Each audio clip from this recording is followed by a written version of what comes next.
Halo, Assalamualaikum warahmatullahi wabarakatuh.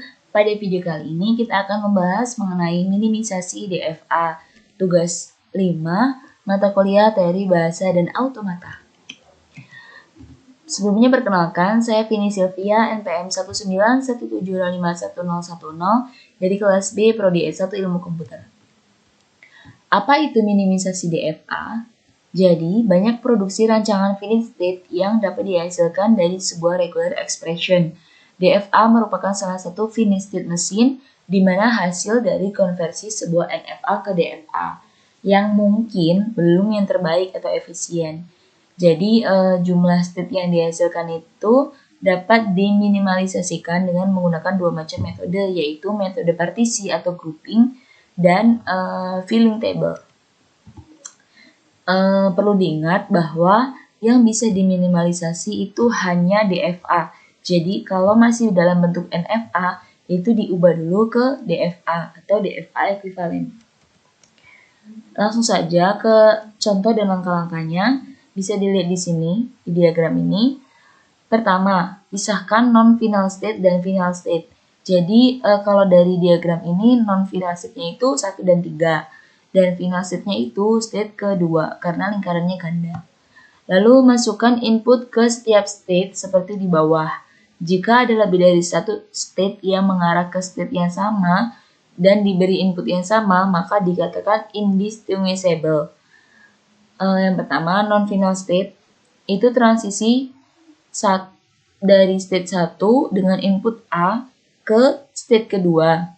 Lalu transisi dari state ketiga dengan input A itu ke state 2 dan seterusnya. State 1 dan 3 dikatakan indistinguishable karena jika diberi input A dan B akan mengarah ke state yang sama. Lalu final state-nya itu transisi dari state kedua dengan input A itu ke state kedua atau ke dirinya sendiri. Dan jika input B itu ke state ketiga. Lalu buat tabel minimalisasi. Caranya, buat tabel dengan kolom sesuai dengan jumlah state dan baris sejumlah state 1. Diberi tanda X jika pasangan state tidak sama atau distinguishable dan tanda 0 bila pasangan state ekuivalen atau indistinguishable.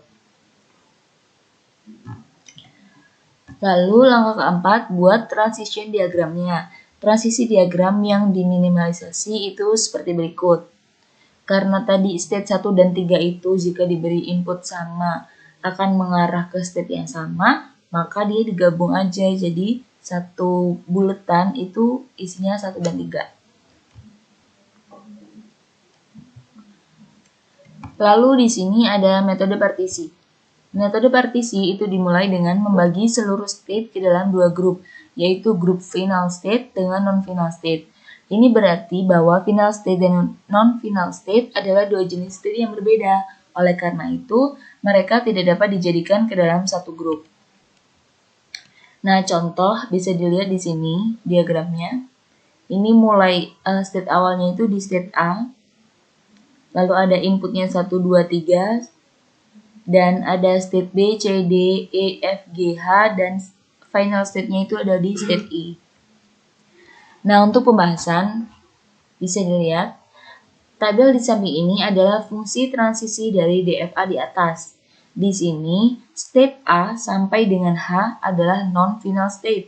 Sedangkan state E itu merupakan final state. Sehingga kita mempunyai dua grup. Grup yang pertama berisi state A sampai H, dan grup yang kedua hanya berisi state E. Langkah berikutnya adalah melakukan pengecekan apakah fungsi transisi dari state di setiap grup memiliki arah tujuan yang seragam. Jika state sudah dimiliki arah yang sama, maka tidak perlu dilakukan partisi lagi. Dan ini berarti bahwa state di dalam grup yang sama tersebut dapat di-merge menjadi satu atau diminimalisasikan menjadi satu state saja. Akan tetapi, jika state-state di dalam sebuah grup memiliki fungsi transisi yang berbeda, maka akan dilakukan partisi kembali, yaitu dengan memecahkan state yang berbeda tersebut ke dalam grup yang baru lagi. Hal ini dikarenakan Kedua state tersebut memiliki fungsi transisi yang berbeda sehingga tidak dapat diminimalkan menjadi satu state saja. Lalu ini tabel minimalisasi yang kedua.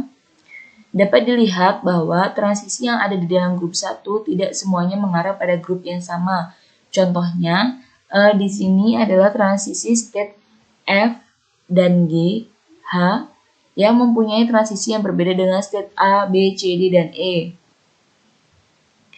Oleh karena itu, pada langkah berikutnya, grup ini akan dipartisi kembali menjadi grup yang lebih kecil lagi dan dilakukan pengecekan kembali fungsi transisi dari setiap state ke grup yang baru dibentuk. Nah, ini grup satunya itu diminimalisasi lagi. Hasil dari partisi yang kedua dapat dilihat pada tabel di samping.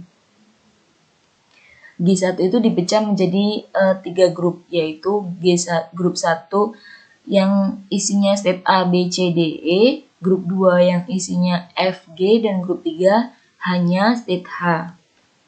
Nah, ini masih kita perlu partisi lagi, karena terdapat state yang tidak searah fungsi transisinya, yaitu state E. Hasil dari partisi berikutnya dapat dilihat pada tabel di bawah ini. Hasil dari partisi tabel saat ini masih memiliki grup dengan fungsi transisi yang tidak searah, yaitu state A berbeda dengan state B dan C, serta D. Oleh karena itu, akan dilakukan partisi kembali. Jadi ini state A itu berbeda ya dengan B, C, dan D. Di state ketiga itu, di input ketiga dia ke state D, bedanya di sini. Nah, setelah dilakukan partisi, maka akan dilakukan pengecekan kembali untuk setiap fungsi transisi pada setiap grup tersebut.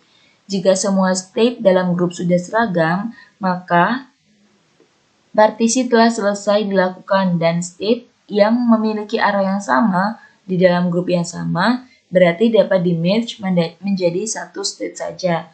Contoh, state B, C, D memiliki arah transisi yang sama. Oleh karena itu, dalam DFA yang baru, hanya memerlukan sebuah state saja untuk menggantikan ketiga state tersebut.